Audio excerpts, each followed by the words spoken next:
I was asked to explain where the quadratic formula came from the other day, and so I wanted to go over that. And when we have a quadratic equation in standard form, so it looks like this: ax squared plus bx plus c equals 0. We want to find solutions to this equation that make this true. In other words, we want to find values of x that will make it true. And since it is quadratic, we know that a can't be 0. Otherwise, we would have a linear function. And just as a reminder, we're talking about quadratics, which make a graph of a parabola. And so if I have a parabola, and there's sort of my general parabola, one parabola I might have would cross the x-axis here and here, and we called those zeros or roots, and those are solutions to this quadratic equation.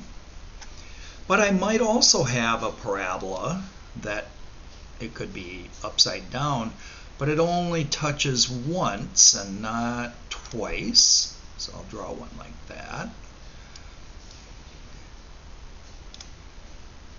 And I would have one solution here where it touched, and we'd call that a double root.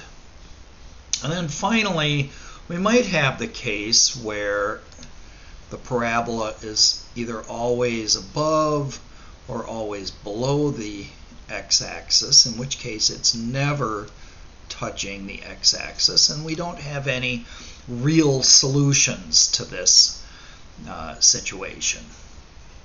So how do we go about solving this quadratic equation? Well, if we recognize the factors, when we find the factors, then we know what the roots are, and we can find those solutions. But what if we can't find those factors? Either they're irrational, or perhaps they're just not obvious to us. And so in that case, we want to use what we call the quadratic formula. So where does this quadratic formula come from? Well, if I take my equation here, and the first thing I'm going to want to do is subtract c from both sides. So I'm going to show that here in red. So I'm going to take away c here. And of course I have to take away c on the other side of the equals. And I am left with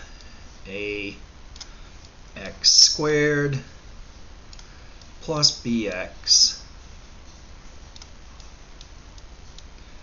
equals negative c. And that doesn't help us a whole lot yet. And we might think, well, I could factor this, but I don't really know how to solve that for c. So I'm going to do another thing here. I am going to divide everything by a. So I'm dividing the left-hand side by a, and I'm dividing the right-hand side by a. And so now I have x squared plus bx over a, or b over a times x, and that is equal to negative c over a. And you might think, well, okay, I haven't really done anything yet, but we're getting there. So I'm going to look at this left-hand side for the moment, and I'm going to use a box here because we are going to use the method of completing the square. So here's my square, and I'll draw a piece here, and I'm going to draw a piece here. And in this box, I have x squared. And in this rectangle and this rectangle, they are the same size. And so I'm going to put half of this b over a in each of those. B over 2a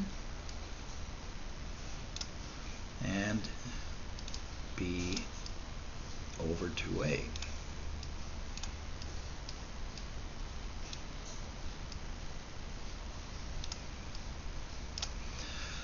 So I have x along here. I have x along here. That gives me x squared, x times x. In here, I have b times x. And over here I had meant to say that, I have b over 2a times x. And so up on the top here, I have b over 2a. And over here, I have b over 2a. And so in this little square, I have b over 2a times b over 2a, or b squared over 4, I didn't make my box big enough, 4a squared. I'll write that here, b squared over 4a squared. So we have this part, the x squared,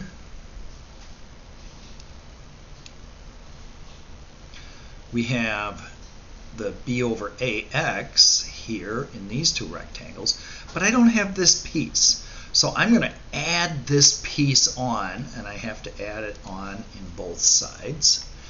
So on the left side, I'm adding b squared over 4a squared.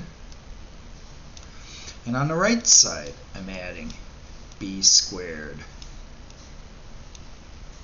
over 4a squared. Well, this part right here, this thing, is just this square right here. And so I can rewrite it as, let's get a little room here, I can write it as x, I want to use the black, sorry. So I could write it as x plus b over 2a quantity squared.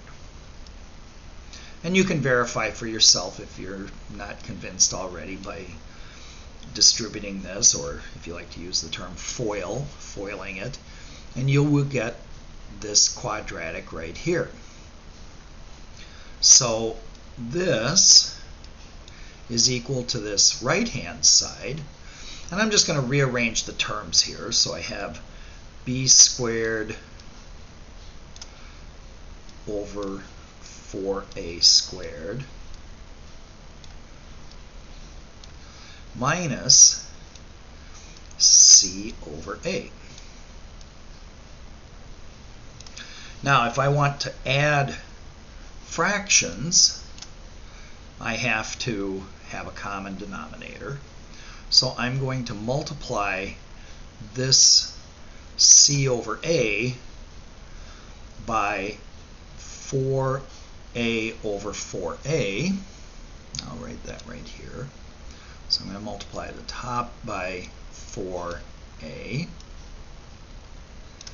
and I'm going to multiply the bottom by 4a, and if I do a times a, I get a squared. So now I have a common denominator on this side,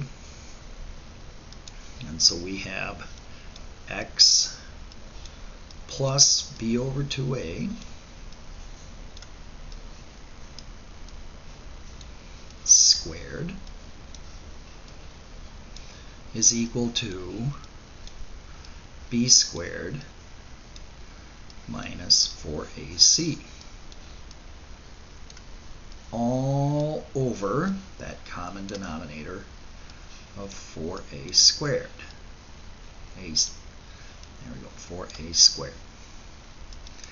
Well, how do I want to get x by itself, so I have to undo this squaring, and to do that we take the square root of both sides.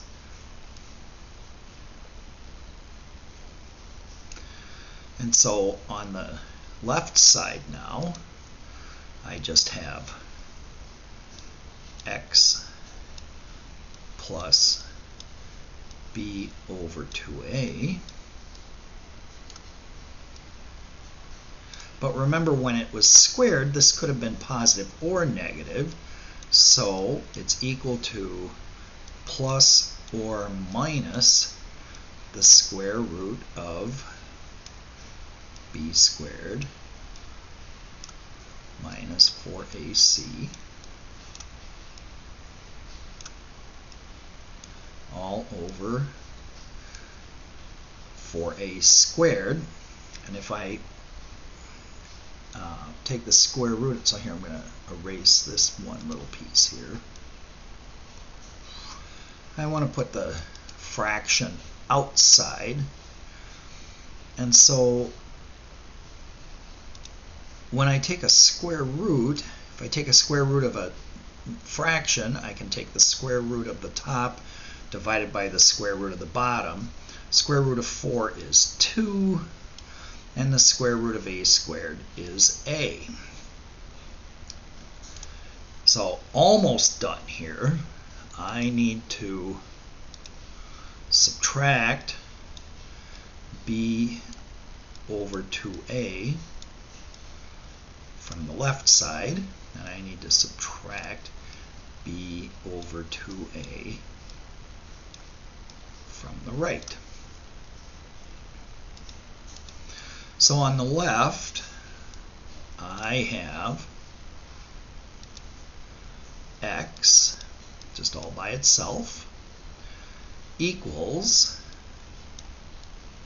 well, I have minus, that's a big subtraction sign there. I have minus b plus or minus the square root of b squared minus 4ac,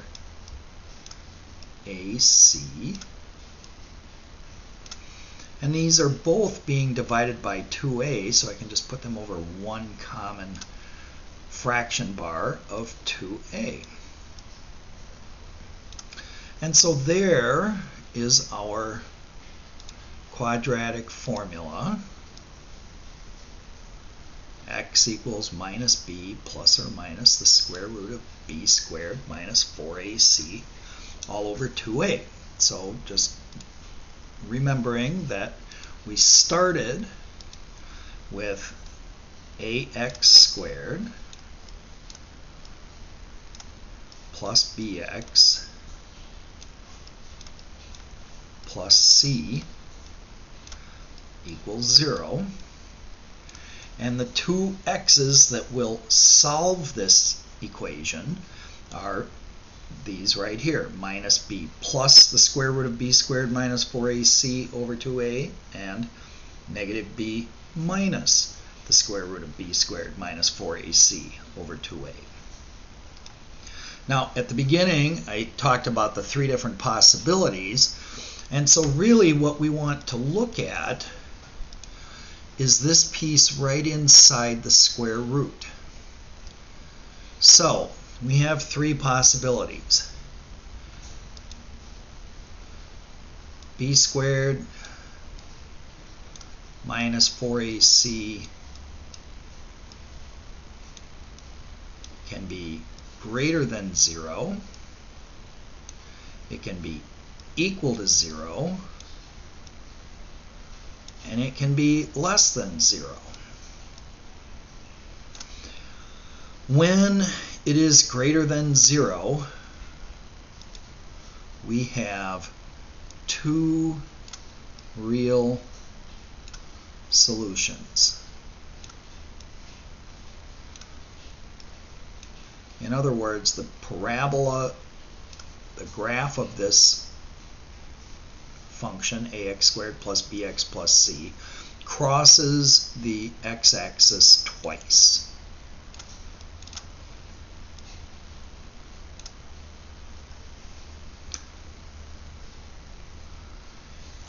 If it's equal to 0, we just have one real solution.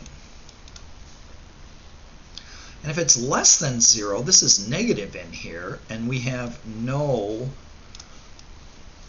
real solutions. I don't know why I didn't.